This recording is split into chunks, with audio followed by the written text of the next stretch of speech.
شاہکار کہانیاں چینل پر آنے کے لیے بہت شکریہ۔ چینل کو سبسکرائب اور ویڈیو کو لائک اور شیئر کرنا نہ بھولیں۔ تو سنتے رہیں شاہکار کہانیاں۔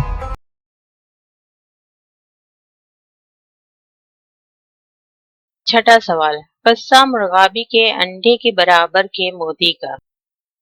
حاتم شاہ آباد سے 5-6 کوس پر جا کر ایک جگہ بیٹھ گیا اور سوچنے لگا کہ یا الہی، ایسا موتی کیسے ہاتھ لگے گا؟ تو ہی فضل کرے تو ایسا گوہر نایاب ملے۔ اتنے میں شام ہو گئی۔ ایک جوڑا پرند ہفت رنگی ایک درخت پر آ بیٹھا۔ مادہ بولی کہ یہاں کی آب و ہوا ٹھیک نہیں ہے۔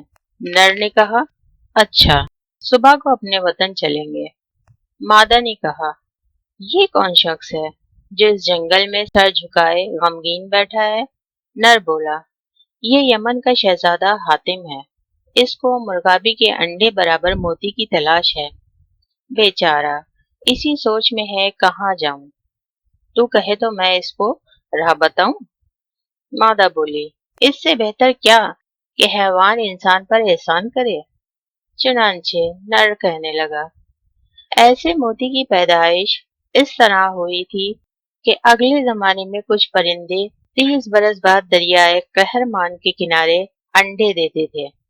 اب وہ جانور ختم ہو گئے اور ان کے انڈے بھی اس دریا میں ڈوب گئے، مگر 2 انڈے بادشاہ جم جان قہرمانی کے ہاتھ لگے تھے۔ انہی میں سے ایک انڈا بادشاہ شمس شاہ کے ہاتھ لگ گیا تھا۔ اس نے ایک شہر بھی بسایا تھا، اب وہ ویران پڑا ہے۔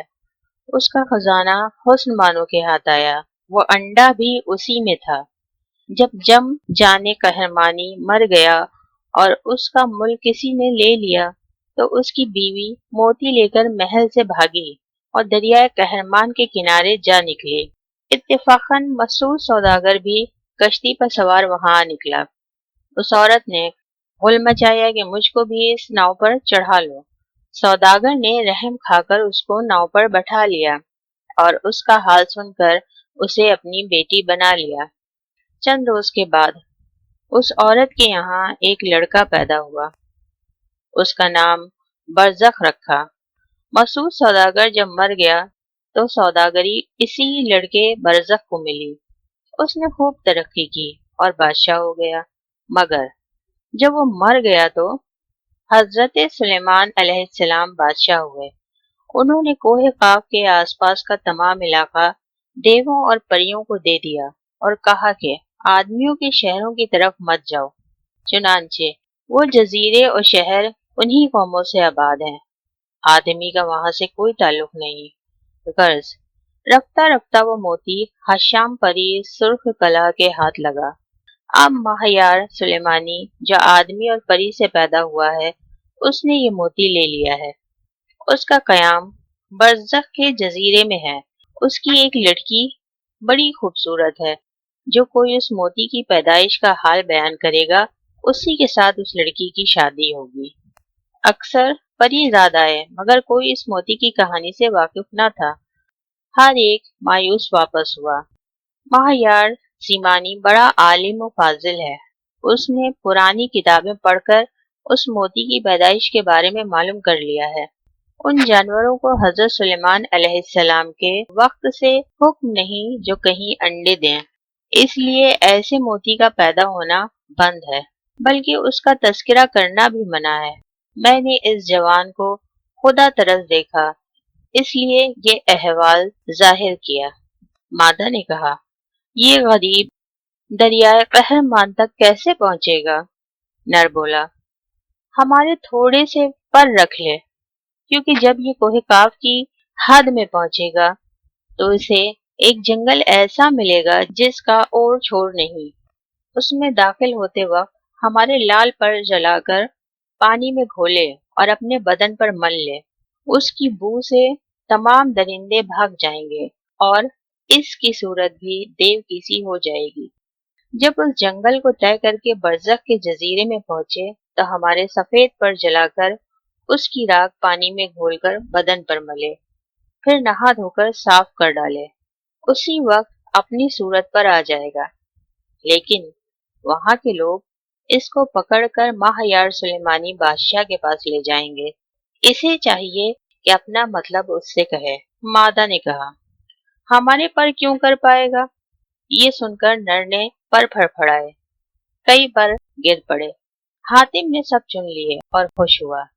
اتنے میں صبح ہو گئی اور وہ جوڑا اڑ گیا۔ حاتم ایک سمت کو چل نکلا۔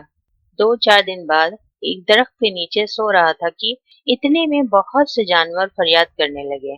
حاتم اسی طرف دوڑا تو کیا دیکھتا ہے کہ ایک لومڑی ہاتھ پاؤں زمین پر دے دے مارتی اور چلاتی ہے۔ حاتم نے اس سے پوچھا کہ تو کیوں بلبلا رہی ہے؟ لومڑی نے کہا، جوان، تجھ پر اللہ کی رحمت جو تو نے میرا حال پوچھا۔ بات یہ ہے کہ ایک شکاری میرے نر کو بچوں سمیت پکڑ کر لے گیا ہے، اس لیے روتی ہوں۔ حاتم نے کہا، تو مجھے راہ بتا تو میں جا کر تیرے بچوں کو شکاری سے چھڑا لاؤں۔ یہ سن کر لومڑی آگے ہولی۔ حاتم اس کے پیچھے چل نکلا۔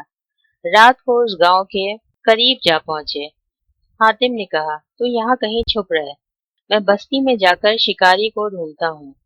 چنانچہ لومڑی ایک جھاڑی میں چھپ گئی۔ حاتم صبح تک یاد الہی میں مشغول رہا۔ جیوں ہی آفتاب نکلا، اٹھ کر شکاری کے دروازے پر دستک دی۔ وہ نکل کر پوچھنے لگا کہ کیا کام ہے؟ حاتم نے کہا، مجھے ایک ایسا مرض ہوا ہے کہ جس کے لیے لومڑی کا تازہ لہو بدن پر ملنا ہے۔ اگر تیرے پاس لومڑی کے بچے ہوں تو مجھے دے دے اور ان کی قیمت جو چاہے لے لے۔ شکاری نے کہا، میں نے 7 لومڑیاں پکڑی ہیں۔ یہ کہہ کر ان 7 کو حاتم کے روبرو لے آیا۔ حاتم نے 7 دینار دے کر انہیں لے لیا اور جنگل میں لا کر ہاتھ پاؤں کی رسیاں کھول کر چھوڑ دیا۔ بچے دوڑ کر اپنی ماں کے پہلو سے جا لگے۔ وہ ان کو پیار کر کے نر کے پاس جو آئی تو دیکھا کہ وہ مرنے کے قریب ہے، لگی لوٹنے پوٹنے اور سر پر خاک ڈالنے۔ حاتم نے کہا کہ اے لومڑی، اب کیوں روتی ہے؟ وہ بولی کہ آج میرے سر کا تاج ڈھلا جاتا ہے۔ اس کی یہ حالت میری جدائی اور بچوں کے غم نے پہنچائی ہے۔ اگر ابھی اس کا علاج کیا جائے تو شاید یہ نہ مرے۔ حاتم نے پوچھا، کون سی دوا تلاش کی جائے؟ اس نے کہا کہ اگر انسان کا گرم گرم لہو اس کے منہ میں ٹپکاؤ تو یہ ابھی توانا ہو جائے۔ یہ سن کر حاتم نے ترکش سے تیر نکال کر بائیں ہاتھ کی چھوٹی انگلی کھولی اور اس کا خون نر کے منہ میں ٹپکایا۔ وہ توانا ہو گیا۔ حاتم نے انگلی پر پٹی باندھی۔ لومڑی بچوں سمیت حاتم کے پیروں پر گر پڑی۔ حاتم اس کو دلاسا دے کر آگے بڑھا۔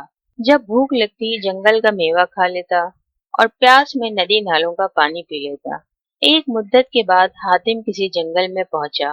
وہاں پیاس کے مارے بےتاب ہو گیا، پانی ڈھونڈنے لگا۔ اتنے میں ایک چشمہ سفید دور سے نظر آیا۔ حاتم اس طرف دوڑ پڑا۔ جب نزدیک پہنچا تو دیکھتا ہے کہ ایک سفید سانپ کنڈلی مارے پڑا ہے۔ حاتم واپس ہونے ہی والا تھا کہ وہ بول اٹھا، اے جوان یمنی، کس کام کے واسطے یہاں آیا؟ حاتم نے سانپ کو باتیں کرتے جو دیکھا تو گھبرا کر کہنے لگا، اے بندے خدا، میں شدت سے پیاسا تھا، دور سے تیرے رنگ کی سفیدی پانی کی مانند نظر آئی تو ادھر چلا آیا۔ سانپ نے کہا، اے عزیز، تجھ کو یہاں سب کچھ ملے گا۔ یہ کہہ کر سانپ روانہ ہوا اور حاتم بھی اس کے ساتھ چل پڑا۔